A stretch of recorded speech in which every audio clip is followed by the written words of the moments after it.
Hey tribe, welcome to the official YouTube page of the Tiny Locks. This is my first video, so here on this channel I'll be giving you lots of gems and lots of educational stuff. I'm really excited to drop my first video, so I figure why not kick things off with sharing with you guys some of the mistakes I made coming up as a microloctician. So I have 3 things that I wish that I could have done differently, that I wish I hadn't done in the beginning of my microloc journey, coming up as a microloctician, that kind of maybe, I would say, not necessarily stunt my growth, but maybe I just could have been a little bit more prepared had I had a mentor or someone made a video like this to share, their path and, maybe something I could avoid. So I'm going to go through these 3 things that I wish I could have done differently. Hopefully you will, take this into consideration as you're coming up on your journey. And this is something that I share with, a lot of my mentees and, our students that we train. So consider this as a free game. All right, so let's get right into it. If you see me looking down, I'm going to be looking at my phone, okay, because I am new at this, right? And hopefully the sound is also good because I don't even have a mic. We will get that together. All right, so the first thing that I wish I could have done differently coming up as a microloctician is, number 1, don't promote a service too early.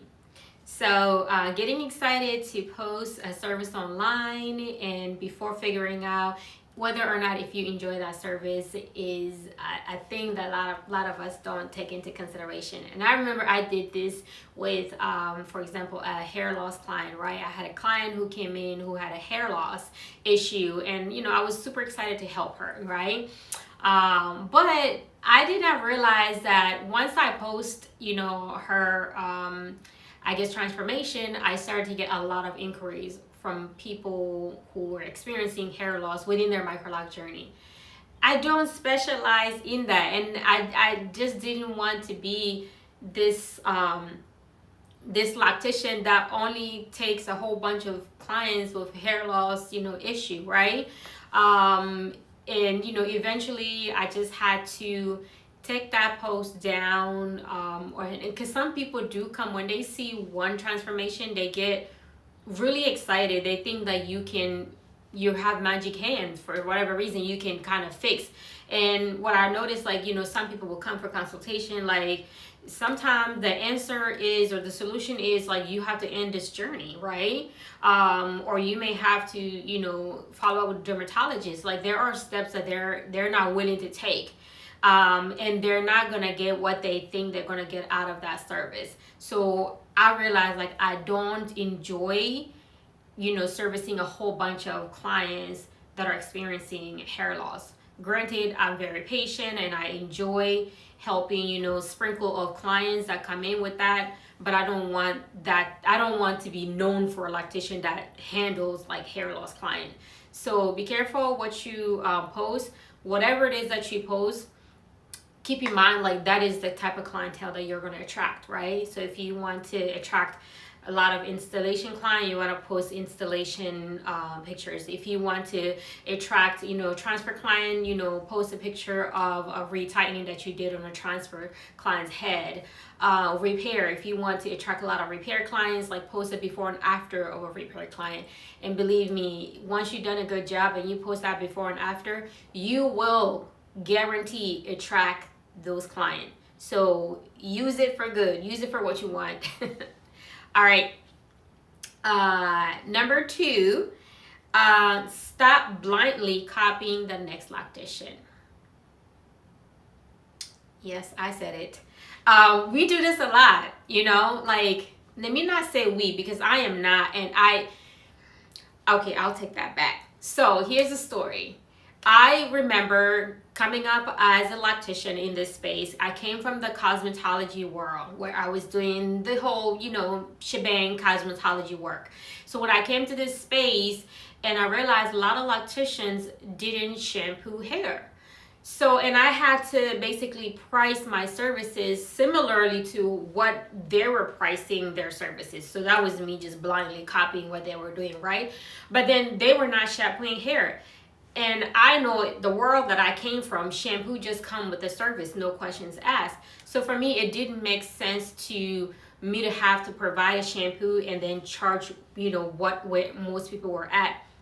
And then I was not confident enough in myself to charge more for a shampoo to increase my price higher than the majority of locticians just so I can provide that shampoo service. So I was in this sense blindly following what I was seeing in the market.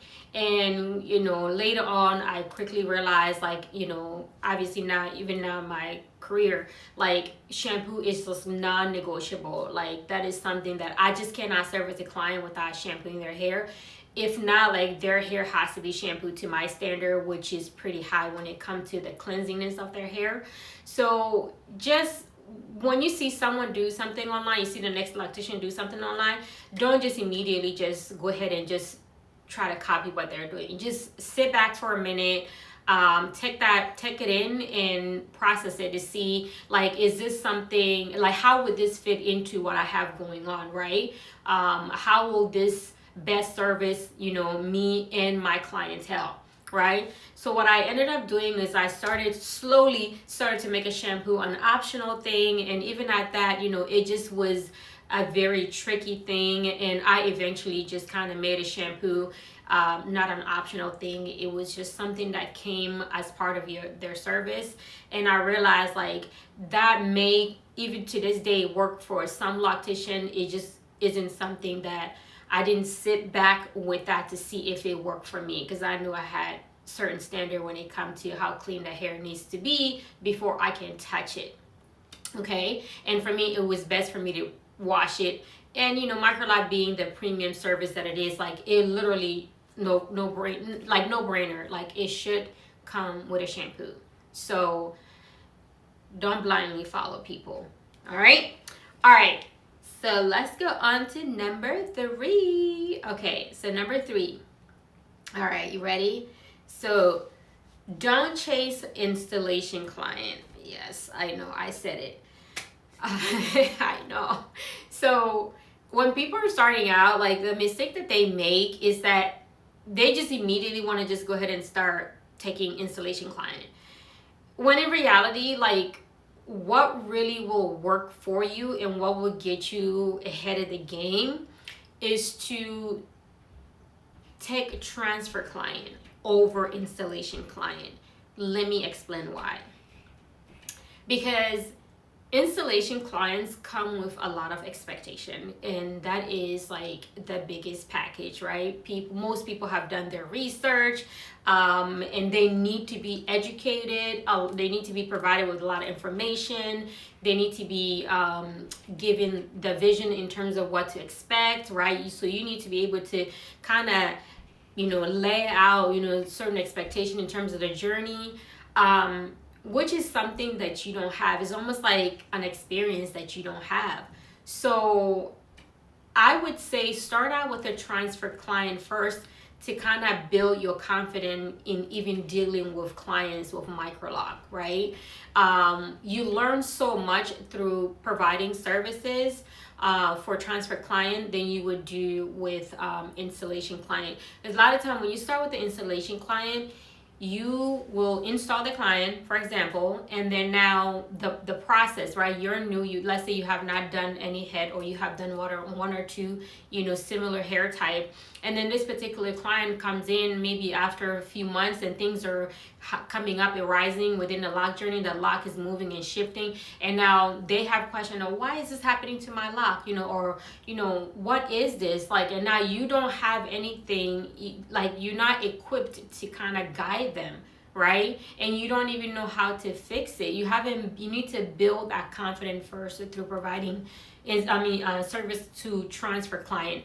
You learn to work on your speed with transfer client, which is really important. After you getting down the accuracy of the interlock concept, the next best thing you want to work on is your speed. And you can only get that through working with like, transfer client in rotation, right? And then also transfer clients comes with what?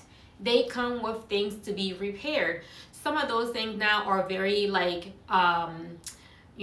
minor, that you can learn to kind of correct on their hair. So a lot of time people that are coming in as a transfer clients don't have as much of a high of expectation as someone who's coming in brand new, saved up their money, they're just kind of eager, like, you know what I'm saying, like they want that grit, they want that precision. Like, so someone who already have the lock for years, like they're kind of set into the journey, and they understand how things work. Their expectation is not as high up there. So you learn to work on your speed with transfer client. You also learn to do like minor repairs, and sometimes depending on the type of client that it is, you can even like use them as a model and work and practice on work on some of the major repair services, right? And also you can be creative, right? Learning how to do styles and things like that. And then just by them being in rotation, you start to slowly build that confidence in also setting your boundary, right? So it's like when you have transfer client, you're just a lot easier to kind of pick up your momentum than you would be with like installation client, because installation client is like, it's such a tender phase and such a sensitive phase, like when they come, let's say with a slippage, and it's just a whole lot that happens in the beginning of that phase when you are brand new coming up as a microloctician. Like, it can be nerve-wracking. So for me, start with a transfer client. You're gonna learn so much, and by the time you start to slowly pick up your clientele, picking up more clients, you are well prepared on how to deal with, how to smoothly like get them in and out with their retightening service. Because keep in mind, if you keep taking installation after installation, and now you just have a whole bunch of installed clients with baby locks, with issues that are going to arise with slippage and things like that, but you're not equipped. Do you know what I'm saying? Like, you haven't gotten through how to correct maybe like your tension, for example, right? And also your rotation, how to make your rotation lay in one direction so that it's all uniformed, right? And how to avoid making inverted interlock at the base. So these are like the things I feel like maybe when you're starting out, like, keep in mind, and so that your journey isn't as overwhelming. This is just a smarter way, right? So if you're one of those people like me, for me, I learn from other people's mistake. Like, you don't gotta tell me twice. Some mistakes I just don't have to make it, right? So this is just something that I have observed in in almost like a couple of decades into this now. And I hope you will take this into consideration, and it will help you immensely with your journey. Please understand, you have to be patient with yourself. Like, everything is going to come in slowly. So like we say, we always tell the clients, patient when it comes to their lock journey. Same thing for you, okay? Same thing for you, tribe. Patient. Those clients are going to come in slowly, right? But just be persistent. Do not give up. Work on those mannequins if you have to. Work on the accuracy of your interlocking, and then speed next. All right. And then take these tidbit into consideration, and you will be successful, my dear. I'm promising you that. All right, y'all. So tribe, thank you so much for watching this video. If you enjoyed this, or if you find this to be informative, useful, whatever, please like, subscribe, and all of that. We're trying to build this channel up and, you know, fill it up with like all the things that you want, right? So let me know, like, what are some of the things that you want me to cover? Because sometimes I'm sitting here thinking like, okay, what should I make content about? What should I make content about?